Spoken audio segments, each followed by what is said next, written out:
নমস্কার, Bandita and mother's ব্লগে সকলকে স্বাগত জানাই। এই যে চা নিয়ে বসে পড়েছি, আর মা জামা কাপড় কেচেছে। পৌনে 6টা বাজে উঠে বসে আমি শুলে, আর ঘুম ভাঙবে না, বাবা দেরি হবে। উঠে পড়ে জামা কাপড় কেচে মেলে দিয়ে এসছে। আমি এই উঠলাম, উঠে ওয়াশরুমে গেলাম, গিয়ে এই চা খেতে বসেছি। চলো চা খেয়ে নি, আবার অফিস যেতে হবে। মা রান্না বসিয়ে দিয়েছে, মাছের ঝাল হচ্ছে, আর এদিকে হয়েছে ভাত বসিয়ে দিয়েছে, শাক ভাজাটা আছে, ওটা একটু রসুন ফোড়ন দিয়ে করবে। নিরামিষ হয়েছিল। হ্যাঁ, 14 শাকের দিন নিরামিষ হয়েছিল। আর আমি ঘর দোর ঝাঁট দিয়ে বাইরে জানলাগুলো খুব ওই মাকড়সায় ঝুল পড়েছিল, সেইগুলো সব ঝাঁট দিয়ে এলাম। এই যে আজকে রান্না হয়েছে ভাত আর শাক ভাজা আর মাছের ঝাল।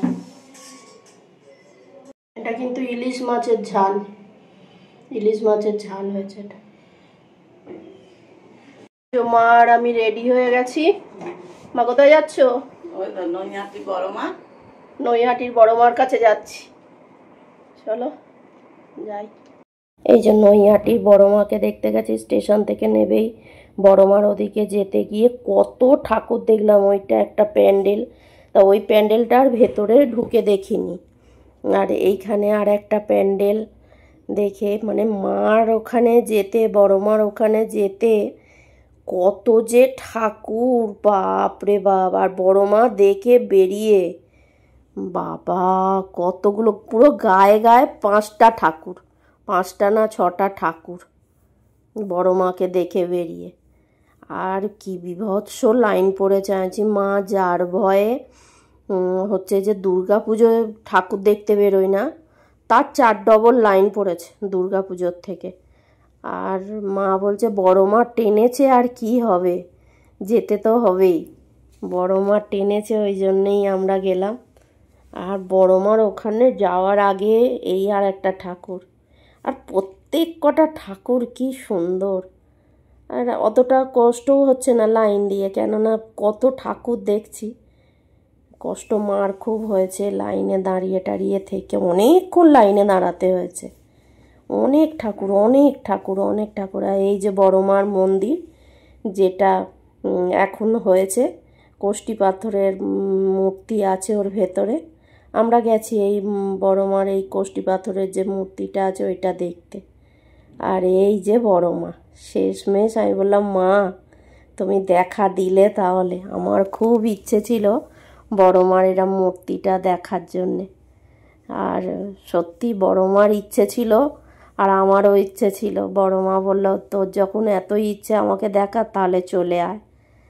আর সত্যি ঠাকুরের ইচ্ছে না থাকলে কিচ্ছু হয় না। গেছি, এত ভালো লাগছে না, চোখের দিকে তাকিয়ে শুধু দাঁড়িয়েই আছি আমি সাইডটায় দাঁড়িয়ে, মানে এমনি চোখ দিয়ে জল বেরিয়ে যাবে বড় মার চোখের দিকে তাকালে। এমনি মন থেকে যেন আলাদা একটা অনুভূতি চলে আসছে বড় মাকে দেখে। একটা ভালো জিনিস কি, অন্য জায়গায় ঠাকুর দেখলে কিরম ফটো তুলবেন না, বেরিয়ে যান, থাকবেন না, করবেন না, কিন্তু বড় মার ওখানে তা নয়, সবাই দাঁড়িয়ে ফটো তুলছে। সত্যি এত ভালো লাগলো, মানে ভেতর থেকে একটা ভালো লাগা বলে না, সেটাই হয়েছে বড় মাকে দেখে। মানে অসাধারণ, খুব ভালো লেগেছে বড় মাকে দেখে। বড় মা দেখে বেরিয়ে পরপর ঠাকুর আছে, সেগুলো আর তোলা হয়নি। আর এই আর একটা তুলেছি তারা মা, মানে পরপর ঠাকুর, গায়ে গায়ে গায়ে গায়ে ঠাকুর। যারা গেছে তারা দেখে। যার ভয়ে দুর্গা ঠাকুর দেখতে যায় না, এই ভিড়ের লাইন দিতে হবে, ঠেলা হবে, স্টেশন থেকে নেবেই কি লাইন আর কি ভিড়, বাপরে বাপ। মা তারপরে মা এলো, মার খুব পায়েটায় ব্যথা হয়েছে, হবে অতক্ষণ 1.5 ঘন্টার ওপরে লাইনে, 1.5-2 ঘন্টার ওপরে দেখে বড় মাকে। তবে দেখে এত ভালো লাগলো, বড় মায়ের চোখ দুটো দেখলেই যেন সব ভুলে যায়। আর খুব ভালো লেগেছে। এমনি তো মন্দিরে গিয়ে পুজো দিয়েছি, কিন্তু এই কালী পুজোর সময় বড় মায়ের ওই বড় মূর্তিটা ওটা দেখা হয়নি। খুব ভালো লাগলো।